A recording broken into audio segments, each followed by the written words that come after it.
Hello, it's me. It's your boy Anubis can't be stopping. I'm going to talk about update 22, baby. Title update 22 is in full effect, and we have seen buffs, nerfs, and everything of that nature.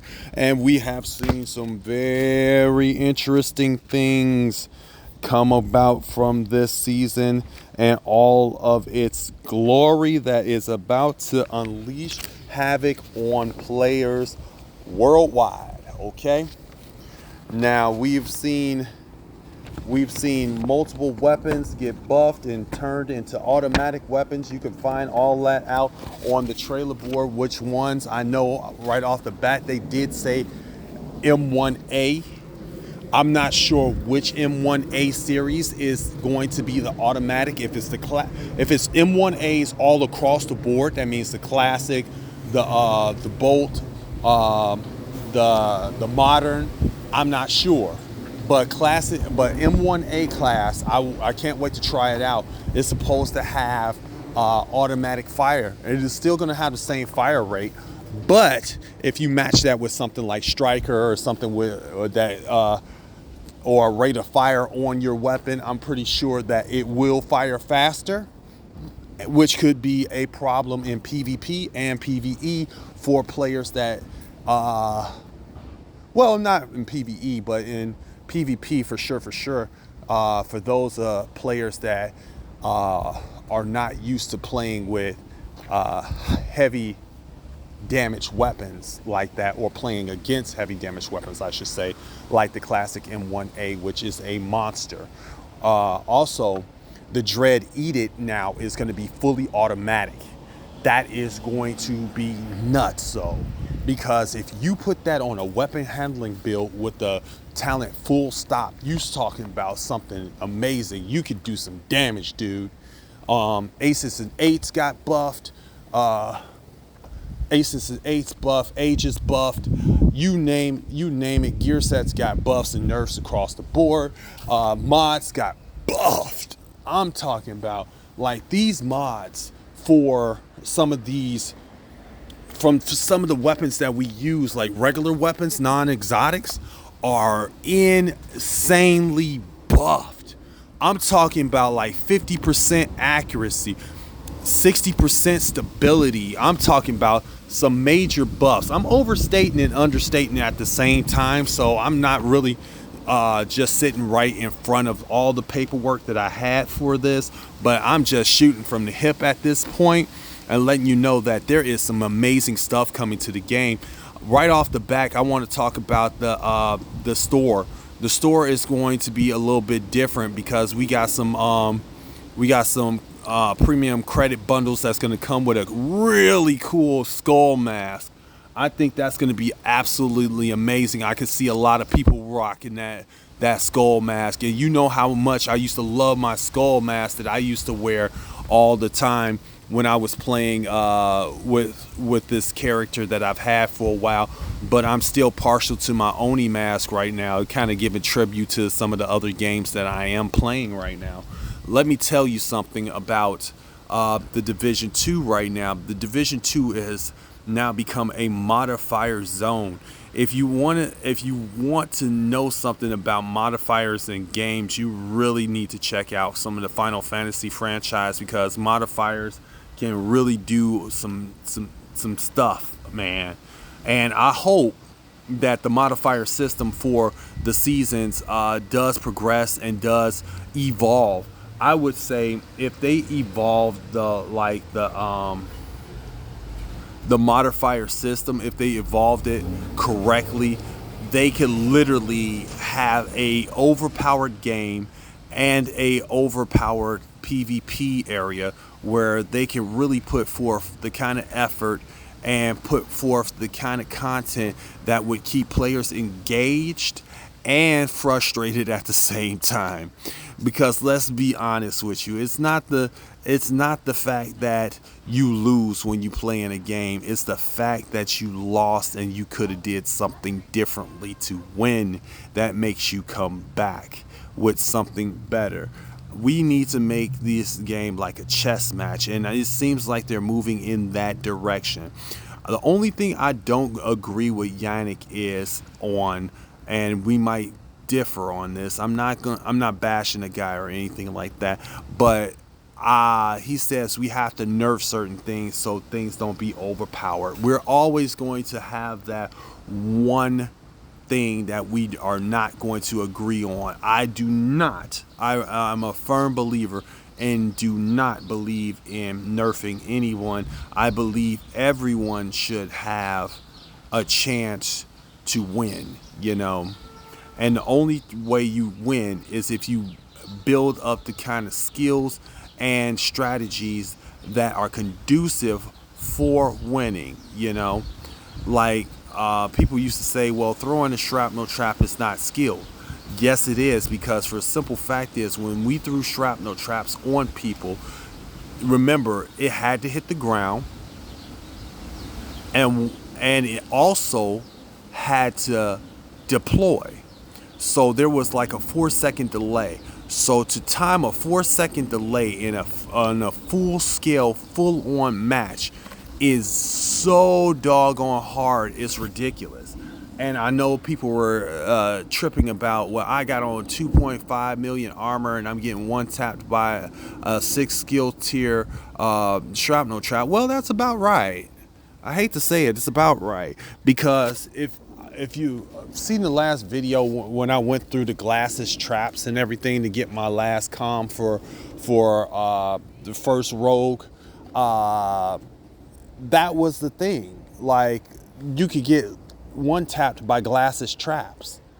I'm just saying, we need stuff like that to make people think twice about camping and other stuff. Like, because if you had a camper just sitting out there and you throw a shrapnel trap out there on the campers that are camping in conflict, and you can wipe their team, they will stop camping, and then we'll take the fight to the streets. There are certain things that keep people honest here. I'm just saying. Now, one thing that we can agree on is new gear and new weaponry. This exotic FAL is going to be awesome.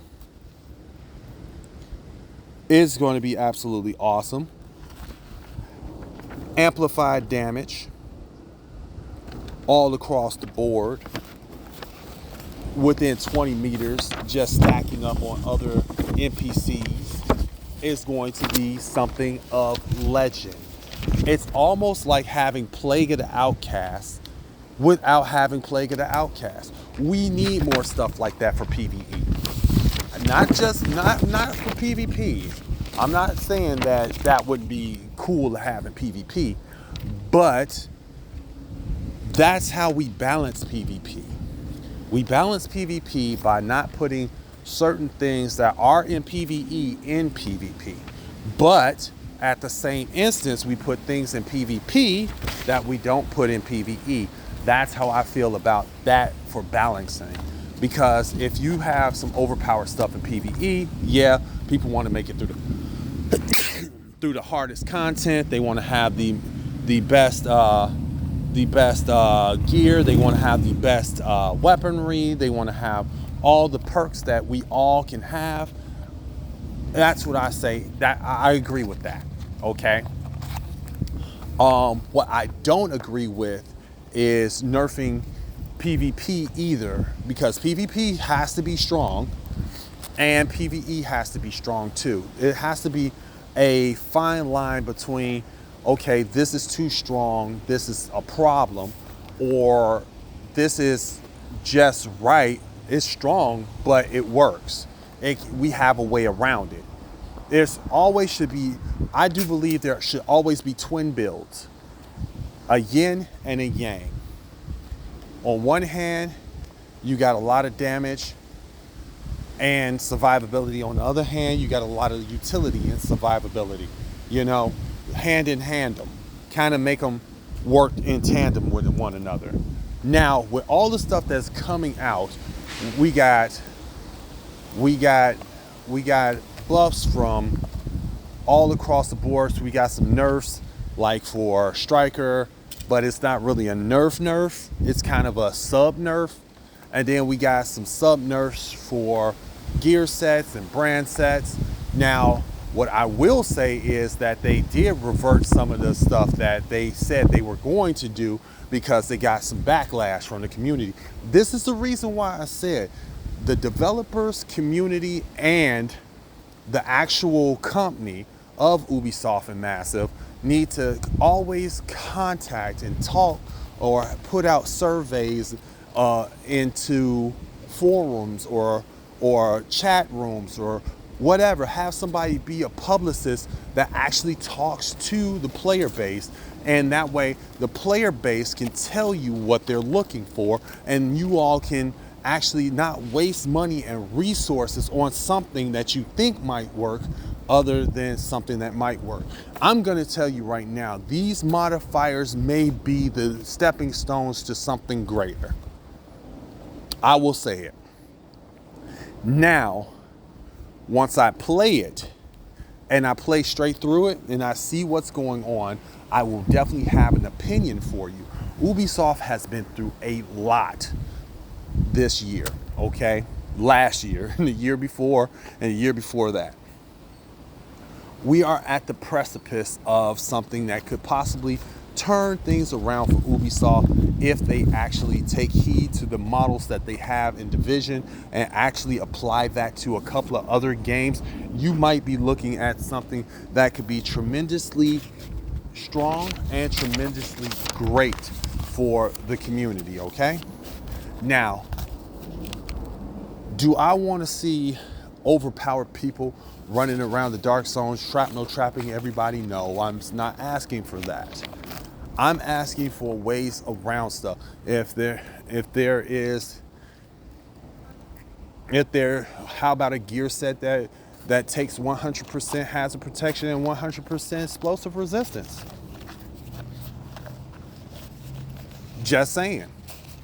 So now someone throws a shrapnel trap on you. Okay, you probably get 50% of that damage versus getting one tapped by a whole shrapnel trap. So you take 50% of that damage, you're still in the fight, you know? But, like I said, that could backfire too now. Because at that same instance, what can we do to amplify the damage, you know? There's gonna be some give and take in all of this, you know? I think this season should be good. We got new apparel, we got new exotics coming out, new exotic holster for the swapping, which is basically you compare that with versatile and perfect versatile, and you'll have a bunch of amp damage from that. And it doesn't work on pistols, so don't be trying to put your pistol up and then switch to your main weapon. You ain't getting that. I'm sorry, that's not happening. You tried it. No. Then you got this chest piece that I am so looking forward to grinding out to get this chest piece. I know it's going to take a lot of work because the master difficulty is going to be harder than legendary. So basically, we are going to be going up against possibly, I say what was harder than legendary was raid NPCs. Raid NPCs were very tough. I mean, they were really, really tough. And they still are really, really tough. We still didn't get the power creep that we wanted to get on the level of them. And I can't wait for this to all play out. I'm gonna give this a couple of days to digest, then I'm gonna have some videos out for you. New builds are coming. You heard it. New builds are coming. And I'm not even joking. Like, I have a new Pestilence build that is going to be a problem. Do you hear me? I got a new Pestilence build that is going to be a problem. Okay? A problem. And I got a new Bullet King build that is going to be a problem in PvE. You'll be able to stand out in the open and just unload that sucker. Let me tell you, I got something for you. When I say I got something for you, the 3-piece build series is starting back up. I told you it would start back up the moment that this update came out. It is starting back up. We are back rolling. I love each and every one of you. We are on our way to 100,000 subscribers. We are going to make it. This community is going to grow. I appreciate each and every one of you that like and subscribe to my videos. This is your boy Anubis Can't Be Stopped. I will see you in the next one. Stay frosty out there, agents, and let's go find Theo Palmel.